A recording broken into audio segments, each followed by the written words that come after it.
You ask your AI agent to summarize a web page. It opens the link. And the link opens a calculator on your machine. You didn't install anything. You didn't click anything. You just sent it to one URL. It's called AutoJack. And the calculator is the joke.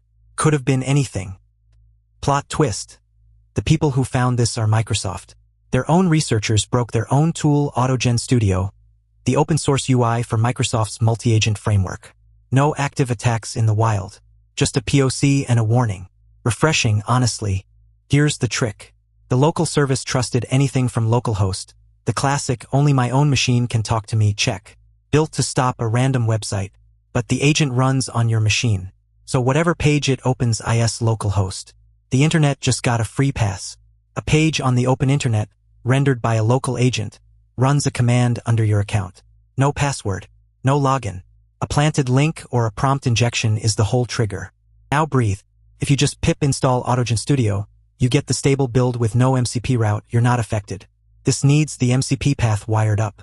So it's not everyone. But it is the exact setup serious agent builders are racing toward. And it rhymes.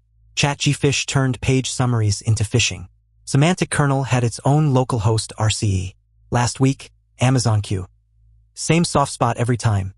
A local service with too much power, a localhost check pretending to be security, and an agent that opens pages from strangers.